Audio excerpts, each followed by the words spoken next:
생각하지도 못했던 코로나 바이러스로 인해서 2020년은 아마 우리의 인생에 잊혀지지 않을 한 해가 될 것 같습니다. 드디어 마지막 달을 맞아 전체 기도회를 시작하면서 저는 한번 여러분과 함께 우리의 기도 생활을 점검해 보기를 원합니다. 여러분들은 코로나 바이러스로 인하여서 혹시 여러분의 기도 생활이 게을르지는 않았는지 묻고 싶습니다. 아니면 오히려 코로나 바이러스 때문에 더욱더 기도 생활에 열심을 내고 있으신지요? 우리 하나님께서 분명히 온 우주 만물의 주권자로서 오늘도 친히 다스리고 계시지만 하나님께서는 그 뜻을 이루실 때에 꼭 성도들의 기도를 사용하십니다. 그래서 예수님께서 가르치신 기도에도 보면 너희가 이렇게 기도하라 하시면서 마태복음 6장 10절에 의하면 뜻이 하늘에서 이루어진 것 같이 땅에서도 지이다 하고 지어다 하고 하나님의 뜻이 이 땅에서 이루어지기를 위하여 우리로 하여금 기도하라고 하셨습니다. 또한 여러분 아시다시피 이스라엘 백성들은 오랜 기간 동안 하나님 앞에 반복하여 범죄함으로 말미암아 심판, 징계를 받게 되어 이역만리 바벨론으로 많은 사람들이 포로로 잡혀갔습니다. 70년의 포로 생활이 끝나고 하나님의 은혜로 본국으로 돌아와서 그들이 제일 먼저 한 일이 예루살렘 불타버린 파괴된 성전을 재건하는 것이었고, 성전을 재건한 후에 자기들의 집, 그 땅을 재건하기를 시작하였습니다. 그러한 회복을 할 때에도 하나님께서는 이 선지자를 통하여서, 특별히 에스겔 선지자를 통하여서 너희가 그렇게 본국으로 돌아와 재건이 되도록 기도하라고 하셨습니다.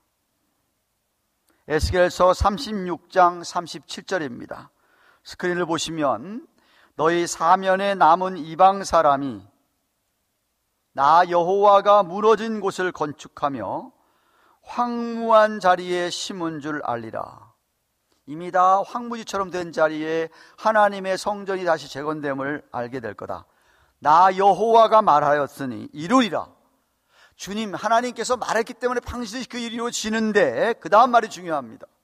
나 주 여호와가 말하노라. 그래도 이스라엘 족속이 이와 같이 자기들에게 이루어 주기를 내게 구하여야 할지라 라고 했습니다. 하나님께서 반드시 이루어지는 일인데 에스겔 선지자를 통하여서 하시는 말씀은 이스라엘 백성들이 자기에게 그 일을 위하여 구하여야 한다고 했습니다. 아니 하나님이 다 이루실 것이면 뭐 굳이 그 백성들로 하여금 기도하라 하십니까? 이루시면 될 텐데 말입니다.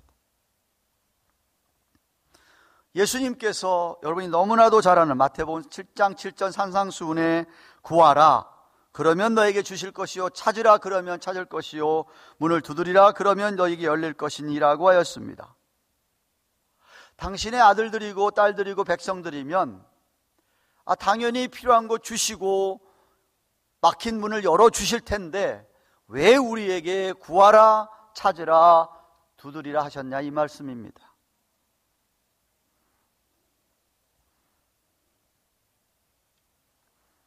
우리들의 기도를 통해서 하나님께서 그렇게 열어주시고 찾게 하시고 얻게 해 주신다. 기도를 통하여 하나님의 뜻을 이루어 가시며 우리의 기도를 통하여서 하나님의 능력이 나타나여진다라는 말씀입니다. 그래서 우리가 열심히 기도해야 할 중요한 이유가 바로 여기에 있습니다. 어쩌면 우리가 열심히 기도 안 해서 아직도 하나님의 뜻이 우리 가운데 이루어져야 할 일들이 이루어지지 않고 있는 것이 아닐까요? 오늘 사도행전 1장 본문의 문맥은 3절에 보시면 예수님께서 돌아가시고 3일 만에 다시 살아나셔서 40일 동안을 제자들에게 예수님의 부활한 모습을 나타내 보여주셨습니다. 그리고 제자들을 가르치셨다고 했습니다. 9절에서 승천하십니다. 9절에 승천하시기 전에 중요한 말씀, 우리 너무나도 잘 아는 약속과 함께 주신 사명, 오직 성령이 너희에게 임하시면 너희가 권능을 받고 예루살렘과 유다와 사마리아 땅까지 이르러 내 증인이라 하시니라. 기가 막힌 사명을 우리에게 주시고 난 다음에 11절에 보시면은 정말 제자들이 다 쳐다보는 데서 오늘 본문의 12절 말씀에 의하면 감람산이라는 곳이었습니다. 그곳에서 다 보고 있는데 예수님이 구름 사이로 승천하여서 하늘로 올라가셨습니다. 그런데 제자들 곁에 있던 흰 옷을 입은 천자들이 뭐 이렇게 쳐다보느냐, 다시 올 거라고도 말씀해 주셨습니다. 12절 오늘 읽은 말씀을 보시면 제자들이 감람원이라고 하는 이 산에서, 감람산에서 이 놀라운 사건을 경험하고 난 후에 예루살렘으로 돌아와서 어디로 갔냐 했더니 그들이 자주 모였던 다락방으로 올라갔습니다. 이 다락방은 마가 요한이라고도 일컫는 그런 요한의 어머니 마리아의 집으로 보는 학자들이 많습니다만은 확실하지는 않습니다. 어쨌든 이 다락방은 1층이 아니라 2층, 위층으로 보이는데 유대인들이 주로 손님들을 맞이하기 위하여서 예비해두는 방으로 여겨집니다. 13절, 14절에 보시면 여기에 모인 사람들이 예수님의 11 사도들과 예수님의 어머니와 동생들, 그 외에 여러 명이 등장합니다. 누가는 이미 누가복음 6장 14절 16절에서 12제자 이름을 다 열거했습니다. 이미 복음서에서 열거한 12제자의 이름이, 사도의 이름이 또 이렇게 오늘 1장 13절에 기록되어 있는데 왜 또다시 기록해야 했을 것이라고 생각하십니까? 저는 누가복음 6장에서 누가가 기록한 것과 여기 사도행전 1장 13절에 기록한 것은 그 성격이 아주 다르다고 생각합니다. 복음서에서 제자들 12의 이름은, 명단은 처음으로 제자들을 사도로 이렇게 세우신 자들의 명단이라고 한다면 오늘 본문의 명단은 3년 동안을 예수님께서 같이 그들과 함께 거하시고 동고동락하시고 수옥 같은 말씀을 주시고 훈련을 시키시고 그리고 예수님이 십자가에 못 박혀 돌아가시고 부활을 직접 목격한 사도들의 이름입니다. 말하자면 앞에 것은 입학생의 명단이라고 한다면 오늘 본문에 나온 것은, 뒤에 것은 졸업생의 명단입니다. 다 졸업하지 못했습니다. 한 명이 빠졌지요. 누가 빠졌습니까? 가룟 유다가 빠졌습니다. 가룟 유다는 졸업을 하지 못했습니다. 그래서 이제 15절 이하에 보면 사도들이 한 사람을 대신하여 선택하는 장면이 나오게 됩니다. 11사도 이름이 기록됐지만 이러한 11사도는 한때 어떤 사람들이었습니까? 예수님을 위해서 다 버리고 주를 쫓았습니다 라고 다들 고백하며 쫓았지만 3년 동안을 주님께서 그렇게 먹이시고 입히시면서 돌보시면서 수많은 기적을 통하여서 메시아임을 나타내 보여주셨고 당신이 그렇게 십자가에서 죽고 사흘 만에 부활할 것이라고 얘기했지만 그들은 정작 십자가 앞에서 다 도망치고 말았던 겁쟁이들이요, 배신자들이요, 정말 무능력했던 자들입니다. 그런데 오늘 본문에서는 예수님의 부활을 직접 목격하고 체험하고 정말 저들 보는 앞에서 예수님이 그렇게 하늘로 승천한 것도 보고 성령을 주시겠다는 말씀도 듣고 다시 오겠다라고 하는 약속도 받았습니다. 11 사도들에게 한번 간단하게 여러분과 나눠볼까요? 베드로가 어떤 사람이었습니까? 베드로는 정말 용감무쌍한 다혈질의 적극적인 성격의 사람이었습니다. 물 위도 한번 걸어봤던 경험이 있던 베드로였습니다. 12사도 가운데 가장 수석 제자였습니다. 항상 예수님께는 그 말과 행동이 주님을 끝까지 충성하겠다고 다짐을 했던, 열정적으로 따랐던 베드로였습니다만 예수님이 가장 고통스러운 순간에 주님을 3번씩이나 부인하며 저주까지 했던 베드로, 새벽 닭이 울자 가슴을 치며 통곡했던 마태복음 14장 66절부터 72절의 기록에 의하면 그랬던 베드로입니다. 요한은 우리의 아들이라고도 별명이 붙을 정도로 아주 성격이 강한, 사납고 거칠었지만 그는 계속해서 요한복음에서 주님의 사랑받는 제자로 표현되고 있습니다. 그리고 예수님이 돌아가신 바로 그 십자가 아래에는 다른 사도들 한 명도 안 보이고 단지 요한만 그 십자가 아래에 있었습니다. 요한복음 19장 26절에 의하면 세베대의 아들 야고보는 평범한 어부였지만 그는 예수님이 가장 가까이 두었던 세 제자 베드로와 요한과 야고보, 그 야고보입니다. 가장 가까이 섬겼던 제자로서 이 야고보가 바로 제일 먼저 순교를 당하는 사도행전 12장 2절에 헤롯에게 의하여서 순교하는 그런 야고보입니다. 안드레는 베드로를 예수님 앞으로 인도했던 사람이고 또 오병이어의 요한복음 6장에서 나타난 오병이어의 기적을 옆에서 경험할 때에 어린아이로부터 도시락 하나를 예수님 앞으로 가져온 사람이 안드레였습니다. 빌립이라는 사람은 원래 세례 요한의 제자였는데 예수님을 믿고 그리고 변화받고 나다나엘까지도 예수님 앞으로 전도했던 자가 빌립입니다. 도마는 여러분이 잘 아시다시피 예수님 부활하셨을 때에 현장에 없었습니다. 한 사람 딱 없었습니다. 갈릴리 바닷가에 도마만 없었는데 그래서 주님의 부활을 의심하였고 주님께서 나중에 보여주신 손을 보고 옆구리에 넣어보라고 하시는 바람에 그리고 난 다음에 그리스도 예수님을 정말 그리스도로 참 하나님으로 고백한 자가 바로 도마입니다. 바돌로메는 나다나엘이라고도 불리기도 하는데 요한복음 1장 45절에 의하면 무화과 나무 아래서 이 빌립, 아까 이야기한 빌립, 세례요한의 제자였던 빌립의 제자로 전도로 받으면서 그는 12사도 가운데 가장 먼저 예수님을 그리스도 하나님의 아들로 왕으로 고백한 자입니다. 요한복음 1장 49절에 마태는 레위라고도 불리는 세리였습니다. 예수님께서 나를 쫓으라는 한마디의 부르심을 받고 그냥 단순히 따랐던 제자 마태. 누가복음 5장 27절 19절에 의하면 부름 받자마자 큰 자치를 베풀어서 예수님 말을 듣는 순종하는 자신의 신앙을 보인 자이기도 합니다. 알페오의 아들 야고보는 체구가 작아서 마가복음 15장 40절에 의하면 작은 야고보라고 불렸는데 전승에 의하면 이게 나중에 애굽에서 선교, 전도하다가 십자가에 처형당한 것으로 알려졌습니다. 셀롯인 시몬, 영어로 젤롯이라고 하는 열심당원 중에 한 사람이었던 시몬, 그는 반로마 제국을 뒤엎으려고 하는 그 쿠데타 세력 중에 한 사람이었지만 온유한 예수님을 따르기로 결정을 하고 변화받은 사람이었습니다. 마지막에 나온 유다는 가룟 유다와 구별되는 야고보의 아들로서 누가복음 6장 16절에 의하면 그리고 마태복음 10장 3절이나 마가복음 3장 14절에 의하면 또 다른 이름을 갖고 있는데 바로 다데오라고도 부르는 사람입니다.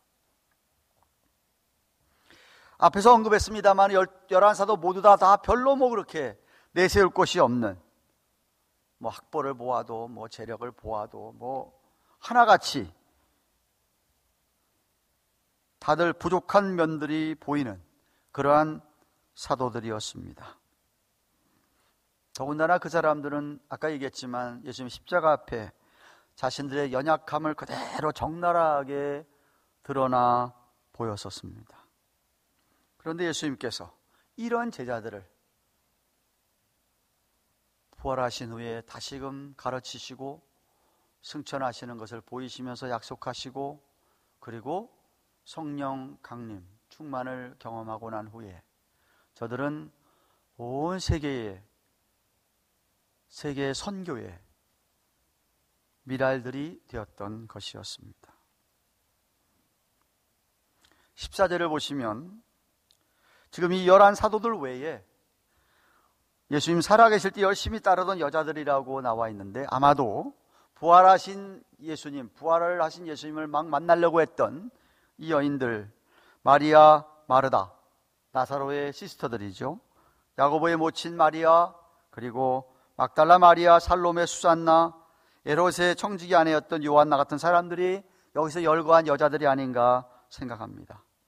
물론 예수님 모친 마리아도 그 자리에 있었다고 생각이 되고, 예수님의 스텝 브라더스, 한 사람은 사도로서 나중에 야고보서를 기록하게 되는데, 이 네 사람까지 다 그 자리에 있었다고 생각이 됩니다. 하여튼 15절에 의하면 이 다락방에 모인 사람의 숫자가 120명이라고 되어 있는데, 저는 14절 하반절에 나온, 여러분과 함께 오늘 좀 세 가지 나누고 싶은 것이 뭐냐 하면, 이렇게 기록되어 있습니다. 14절 하반절에 모인 사람들이 더불어 마음을 같이하여 전혀 기도에 힘쓰니라. 한번 따라 하실까요? 더불어 마음을 같이하여 전혀 기도에 힘쓰니라. 추측하기로는 이들의 기도는 아마도 예수님이 이제 승천하시기 전에 그렇게 너에게 성령이 임할 거다 한 그 말씀을 생각하고 성령이 어서 오시옵소서라는 기도를 하기 위해서 모였다고 보는 학자들이 많습니다. 확실하지는 않습니다만은, 사실 그러나 오순절의 성령 강림은 구약 시대 때부터, 요엘서 2장 28절 29절부터 예언되었던, 때가 되어서 내 신을 너희에게 부어주리니 하신 말씀처럼 이미 약속된 말씀이었습니다. 아니면 어쩌면 주님이 내가 다시 오겠다라고 하는 말씀 듣고서는 승천하셨으니까 속히 오시겠지라고 빨리 오기를 바라는 마음으로 기도했는지도 모르겠습니다.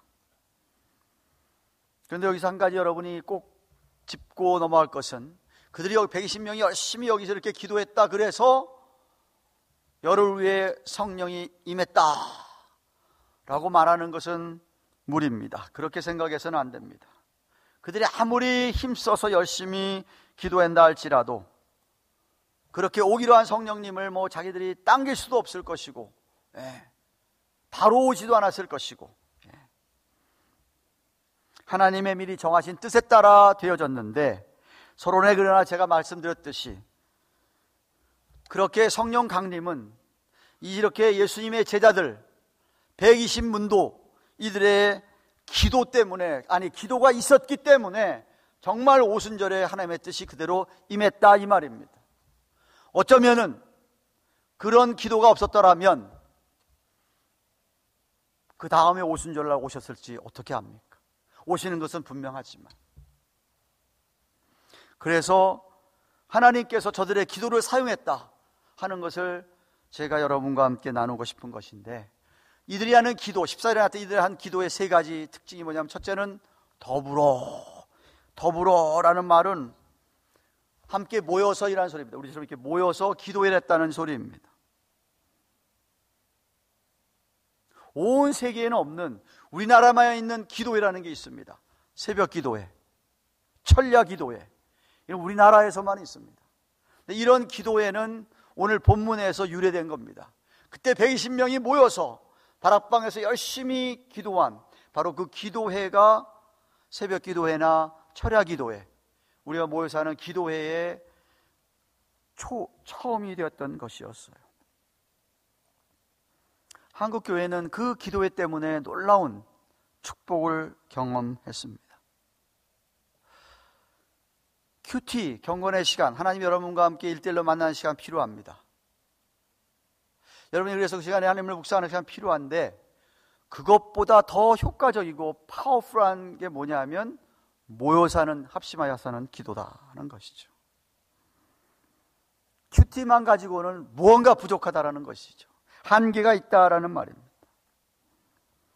왜? 성경은 보면 이렇게 하나님 앞에 여러 명이 모여서 기도할 때에 그 기도회를 통하여 부르짖음으로 말미암아 하나님께서 큰 일들을 이루셨기 때문입니다. 더불어 다음에 나오는 단어가 뭐냐면 마음을 같이하여, 마음을 같이했다, 한마음 한뜻이 되었다, 합심해서 기도했다, 이런 소리입니다. 한마음과 한뜻으로 한 기도였다. 예수님께서 마태복음 18장 19절에 교회의 권징을 가르쳐 주셨습니다. 권징할 때 너 이렇게 해라. 죄인이 있거든 한 사람이 가서 권면하고 안 들으면 두세 사람 가고, 그래도 안 들으면 교회에다 얘기하고, 그래도 안 들으면 이방인으로 취급해서 쫓아버려라 하는 말씀을 주셨는데, 그 권징을 위하여서 너희들이 교회에서 기도할 것을 얘기하실 때 이렇게 얘기하셨습니다. 너희 중에 두 사람이, 어떤 사람을 놓고 두 사람이 합심해서, 두 사람이란 말은 두 사람 이상이란 소리죠. 땅에서 합심하여 무엇이든 구하면 하늘에 계신 내 아버지께서 저희를 위하여 이루게 하시리라. 마태복음 18장 19절에 말씀하셨습니다.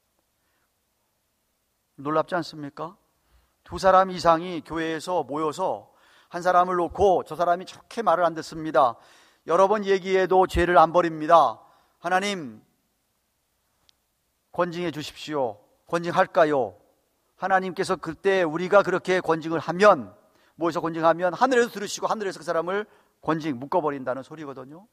그런데 이렇게 두세 사람이 모여서 한 사람을 놓고 두 사람을 놓고 기도하면 하나님이 역사하시고 하늘에서 그렇게 역사하신다고 했는데, 권징뿐이겠습니까?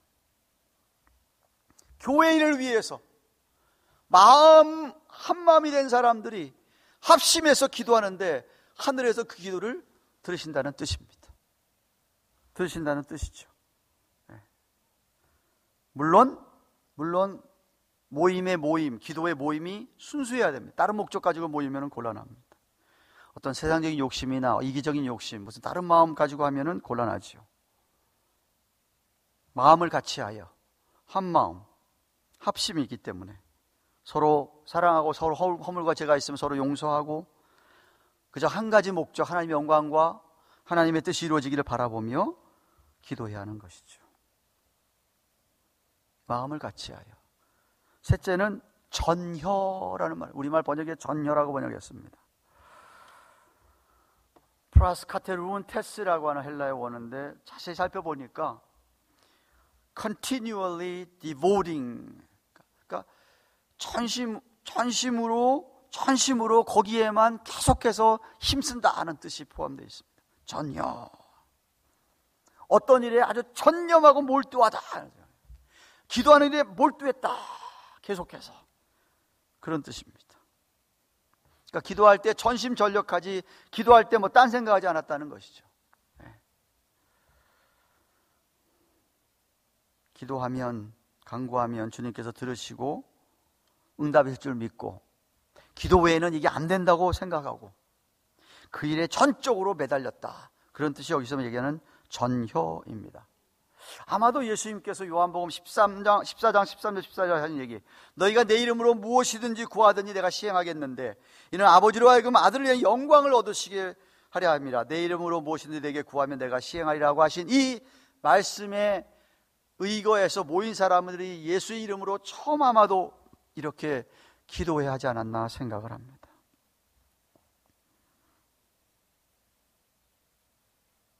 사랑하는 가든교회 교회 여러분, 말씀을 맺습니다. 누가 뭐라고 해도 우리 하나님은 전지전능하신 주권자이십니다. 스스로 계시고 당신이 하시고자 하는 작정이 다 되게 되어 있습니다. 사람들이 뭐 불순종한다고 저것 때문에 우리 하나님이 뭐 좌절하시고 이런 분은 결코 아닙니다. 그런데 하나님께서 그의 목적을 이루고 하실 때는 반드시 하나님의 사람들을 들어 사용하시는데, 특별히 기도하는 사람들을 사용하십니다.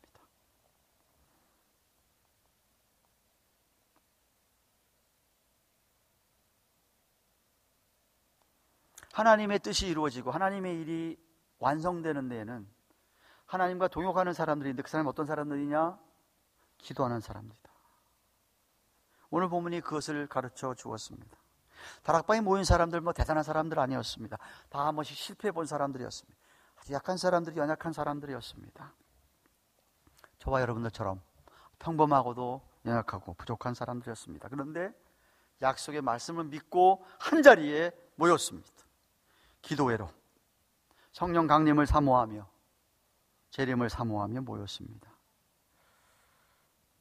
더불어 마음을 같이하여 전혀 기도에 힘썼습니다.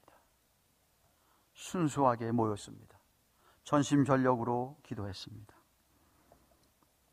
그리고 정말 아마 10일 동안 계속 기도했겠죠. 하루 기도해보고 이틀 기도해보고 3일, 아마 10일도 안 왔으면 열하루에도 계속 기도했을 거라고 저는 생각합니다. 밥 먹고 나서 또 기도했고,